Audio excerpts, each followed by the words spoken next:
पता हो कि रोटी एक है और खाने वाले अनेक हैं, कि रोटी एक है और खाने वाले अनेक हैं, और आपको पता है कि रोटी 5 किलोमीटर दूर 10 किलोमीटर दूर रखी है, इसको वही खा सकता है जो वहां तक जा सकता है। जय हिंद साथियों, welcome back to target government job YouTube channel. कैसे हैं सभी साथी? उम्मीद करती हूँ बहुत ही बढ़िया होंगे। तो साथियों, स्वागत है आप सभी का target government job YouTube channel पर। साथियों, बात करेंगे हम इस सेशन में आरपीएफ कांस्टेबल एसआई भर्ती के बारे में। फॉर्म करेक्शन डेट आप सभी को एक और मौका दिया गया था। साथियों, क्या आपको दोबारा से मौका दिया जाएगा फॉर्म फिल करने का? साथियों के बहुत मैसेज आ रहे हैं।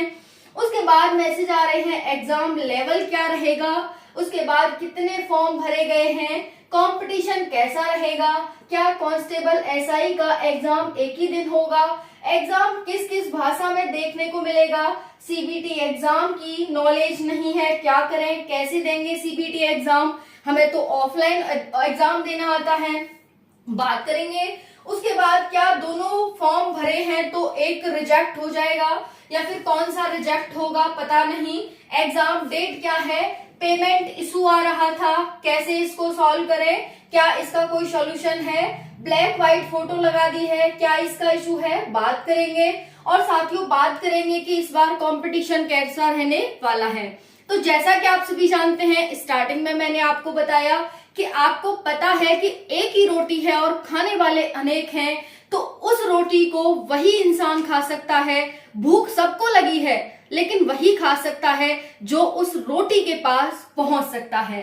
तो मैं बात कर रही हूं आपके एग्जाम की, कि एग्जाम में बहुत सारे बच्चे हैं, सीट एक है। उस सीट के लिए जो लास्ट टाइम आपका कंपटीशन था वो एक सीट के लिए 605 बच्चों का था, लेकिन इस बार जो आपका कंपटीशन है वो 546 समथिंग बच्चों का कंपटीशन एक सीट के लिए है।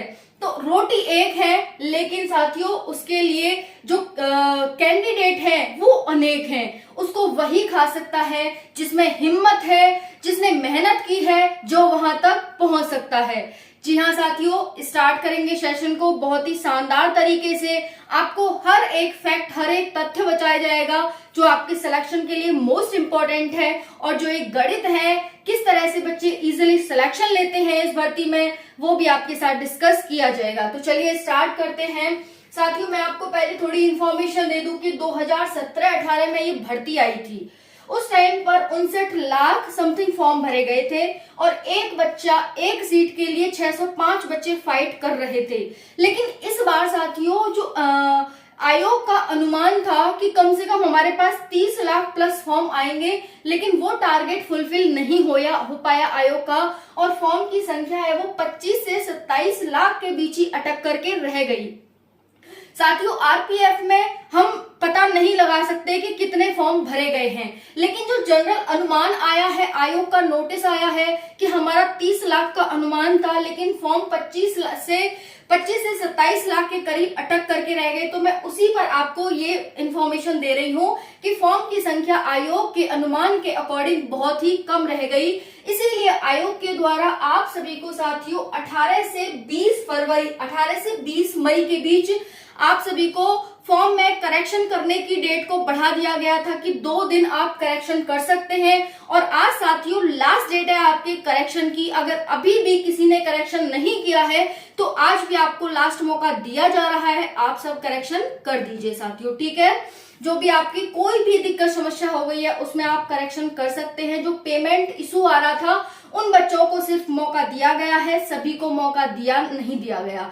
यानी आप दोबारा से अपना फॉर्म भर दीजिए भाई, और आपको ये मौका दिया गया। एक तरह से करेक्शन डेट नहीं बल्कि फॉर्म दोबारा से भरने का आपका मौका है कि पेमेंट कट गई या फिर कटने के बाद बैक आ गई है, आपका फॉर्म सक्सेसफुली फिलअप नहीं हुआ है, ठीक है जी।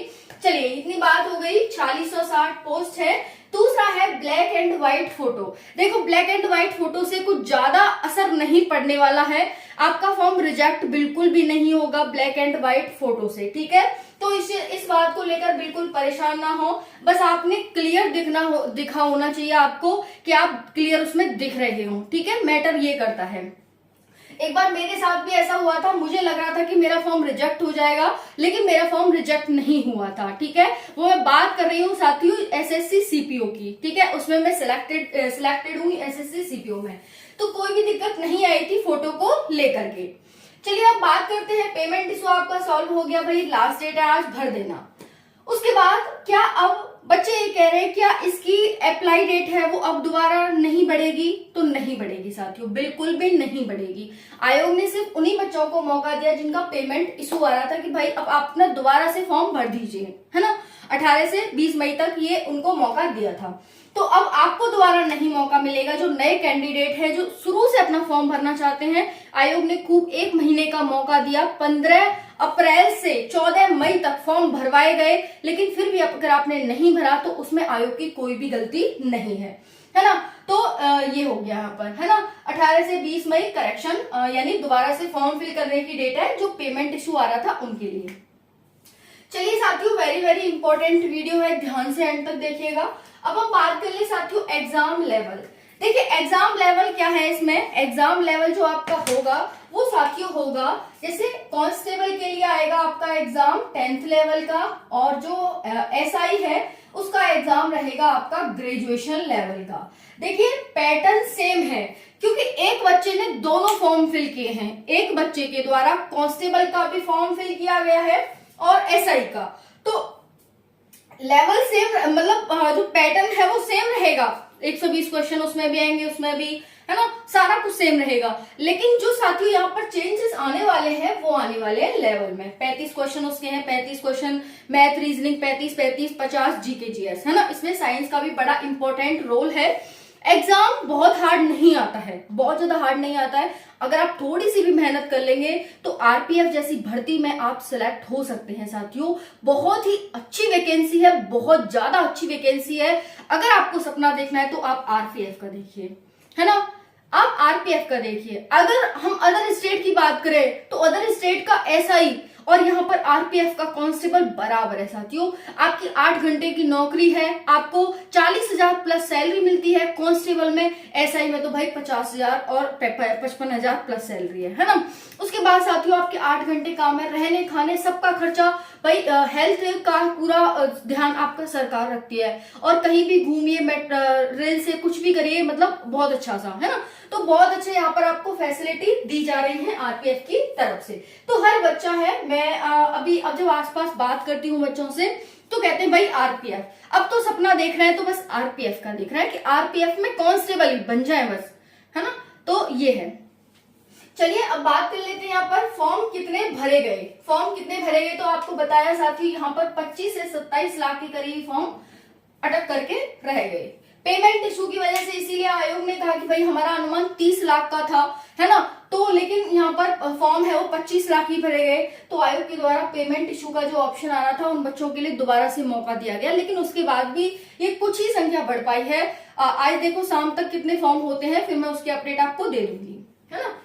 नेक्स्ट है कंपटीशन कैसा रहेगा। कंपटीशन साथियों इस बार फॉर्म के अकॉर्डिंग देख सकते हैं कि जिस तरह से फॉर्म दिख रहे हैं ना हमें, उस तरह से कुछ खास कंपटीशन नहीं रहने वाला।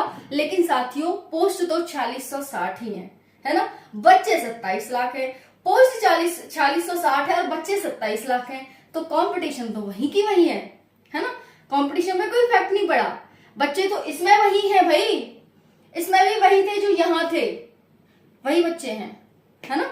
और इतने दिन से हर साल भर्ती नहीं आती है साथियों। हाँ, इस बार से देखो आपको हर साल, क्योंकि जो बजट पत्र जारी हुआ था उसमें कहा गया था कि रेलवे में इस अब से हर साल भर्ती देखने को मिलेगी, एएलपी की, टेक्निकल, नॉन टेक्निकल, हर पोस्ट के लिए। तो यहाँ पर देखो अभी कंपटीशन उतना ही है भाई, है ना। एक बच्चा फाइट कर रहा है, समथिंग 540 या 550 बच्चा एक पोस्ट के लिए फाइट कर रहा है। अब वो आप पे डिपेंड करता है कि आप कितने भूखे हैं, और जो दूर रोटी रखी है ना 5-10 किलोमीटर, उस पर जाकर के कैसे आप खा सकते हैं उसे, ठीक है। वो डिपेंड आप पे करता है, इतनी दूर रोटी है तो कैसे खाएंगे। क्या कांस्टेबल एसआई का एग्जाम एक ही दिन होगा? नहीं साथियों, एक ही दिन नहीं होगा। आयोग भी जानता है और आयोग ने ये साफ साफ कहा है कि एक बच्चा दोनों फॉर्म को फिल कर सकता है, तो इससे कोई दिक्कत नहीं आने वाली। आयोग भी इस चीज का पूरा ध्यान रखेगा कि अलग अलग एग्जाम कराया जाएगा, ठीक है।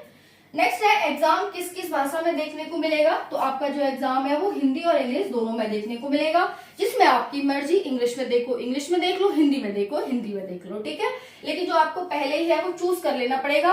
इंग्लिश का जो सेक्शन होगा वो आपको इंग्लिश में ही देखने को मिलेगा। जैसे इसमें इंग्लिश का ऐसा कोई है नहीं कि भाई इंग्लिश आ रही है, इसमें इंग्लिश तो है नहीं भाई, इसमें क्या है आपकी हिंदी है, और सॉरी हिंदी नहीं है, मैथ है, रीजनिंग है और आपकी जीके जीएस है ना। आप पहले ही चूज कर लेंगे कि मुझे इंग्लिश में देखना है, मुझे हिंदी में देखना है, तो आपको वैसे ही देखने को मिलेगा। हाँ, अगर इंग्लिश वाला सेक्शन होता है इसमें तो फिर वो इंग्लिश में देखने को मिलता है, चाहे आप हिंदी में करो चाहे आप इंग्लिश में करो। समझ में आ गई, ठीक है। नेक्स्ट है सीबीटी एग्जाम की नॉलेज नहीं है तो क्या करें। आपको भाई सीबीटी एग्जाम की नॉलेज नहीं है, आपने तो पहले दिया नहीं है, तो क्या करें, है ना। बहुत सारे बच्चों के कमेंट आ रहा है कि आप क्या करें। तो देखिए कुछ नहीं करना होता है आपको। आप जब अभी जैसे मैं एक दिन वीडियो बना दूंगी आपके लिए कि आपको क्या करना होगा। कुछ नहीं, बिल्कुल नॉर्मल होता है, जैसे नॉर्मली हम ऐसे कीबोर्ड वगैरह को टच करते हैं ना, माउस वगैरह को, सेम ऐसा ही होता है, कुछ ज्यादा नहीं होता। और वहां पर इंस्ट्रक्टर्स होते हैं, आपको इंस्ट्रक्शंस देते हैं कि इसे दबाइए, इसे दबाइए, इसे दबाइए, ये सब। और साथियों मैं एक वीडियो बनाऊंगी कि आपका जो हरे गोले का मतलब क्या होता है, लाल गोले का मतलब क्या होता है, ये सब मैं जानकारी आपको दे दूंगी। इस चीज को लेकर बिल्कुल ही परेशान मत हुई कि सीबीटी की नॉलेज नहीं है हमारे पास, ठीक है।